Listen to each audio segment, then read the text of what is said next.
Eso lo que le quise preguntar eso. ¿Se puede decir que Irak para Pepe en España fue como la tragedia de Prestige para Pepe en Galicia? Bueno, es decir, sí, son dos tragedias. Aquí lo que pasa es que en Galicia vivimos las dos, claro, ¿no? Porque, eh, pero, pero sí, es decir, efectivamente que responde a la misma concepción, a la concepción que tenía y que tiene el Partido Popular, ¿no? Entonces eso, lógicamente, ocasionó una contestación popular muy importante, esas dos actuaciones. Es decir, bueno, había sondeos que declaraban que mayoritariamente la población española estaba en contra de participar en la guerra de Irak, pero sin embargo se participó, ¿no? Como también estaba en contra de lo que estaba haciendo aquí cuando fue la tragedia del Prestige, ¿no? Hemos hablado del apoyo que tenía el movimiento por ejemplo, entre los gallegos, ¿no? ¿Se relacionó el movimiento nunca más con algún partido político? Porque en manifestaciones se podían ver banderas de algunos partidos políticos. Bueno, más que, yo creo que banderas de partidos políticos no había, había la bandera de Galicia, bueno, y había la bandera de Galicia con la estrella roja, que bueno, es la bandera que asume el bloque nacionalista galego, ¿no? Pero no había no había banderas en concreto con con siglas específicas, ¿no? Y bueno, evidentemente que el bloque nacionalista galego apoyó todo este tipo de convocatorias, pero también fueron muchos los militantes del PSOE que acudieron a estas manifestaciones, o por lo menos algunas de ellas.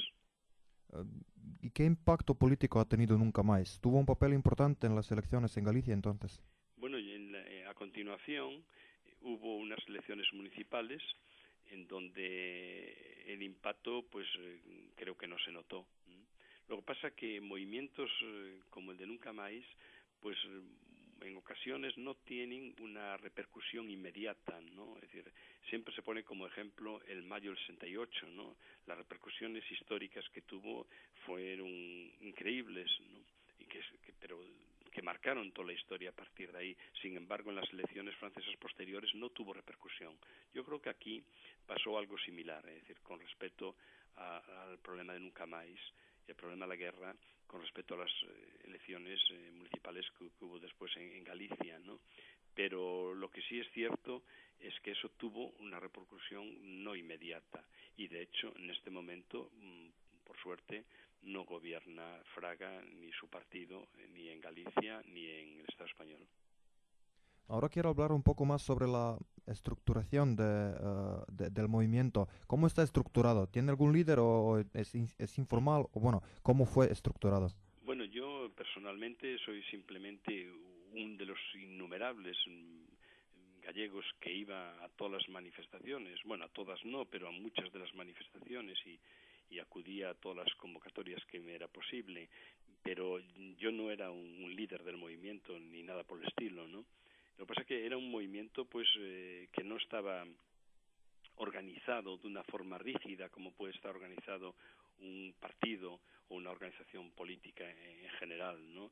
Es decir, evidentemente que había personas que tenían un papel destacado y que realizaban, bueno, pues las convocatorias, pero era un movimiento que en realidad tuvo un apoyo popular tan grande que no se puede hablar de una estructura clara, ¿no? Sino de sí de ciertas personas que eran las que aparecían como representantes y de, bueno, pues la gente que dirigía en cuanto a establecer las movilizaciones, ¿no? Pero que en cualquier caso se veían desbordados por la participación tan grande que yo creo que nadie se podía pensar que manifestaciones como esta, es la que yo me refería del 1 de diciembre en Santiago, contara con tantos miembros allí, ¿no? Yo, ¿Habéis? es decir, ya te digo, es decir, simplemente no te puedo hablar del caso concreto de la organización porque yo no estaba metido en ella. Yo lo que sí hice, bueno, pues como te decía, pues fue acudir a muchos de sus actos y simpatizar, obviamente, sentirme parte, claro, como muchos gallegos de ese movimiento. Y luego lo que hice fue un seguimiento, yo soy fotógrafo, hice un seguimiento fotográfico de este conflicto, ¿no? Yo cuando vi la playa donde me baño llena de chapapote, las playas por las que paseo completamente llenas del negro del chapapote, las rocas que se pueden ver desde las playas de negro, el mismo día que vi esto por primera vez, en el mes de noviembre, decidí hacer un trabajo fotográfico, no para ir publicando una foto, otra foto, sino un conjunto de fotografías que mostraran la forma que tenía yo de ver y de sentir lo que estaba pasando aquí, ¿no? Y lo hice, bueno, pues a través de un libro que publiqué y de una exposición que itineró por Galicia y, bueno, estuvo pues en diferentes países, en Inglaterra, en Portugal, en Holanda, y en Eslovenia no estuvo, vamos, pero y el libro se llama Cuspindo a Barlovento, Spitting Windward, en inglés, pues una versión gallega inglesa, ¿no? Sí, he leído un poco en internet. Sí, en internet está en la página cefvigo.com, cefvigo.com, que es la página web del Centro de Estudio Fotográfico, que es el editor del libro. Hablando de Prestige, es interesante que eso no fue primer desastre de ese tipo en Galicia. Y es eso muy interesante, qué poco preparados fueron los funcionarios políticos. Sí, bueno, es decir, la zona donde se produjo es a Costa da Morte. Entonces, bueno, como su nombre indica, esa costa que es maravillosa desde el punto de vista de la naturaleza, preciosa, pues tiene una historia muy trágica.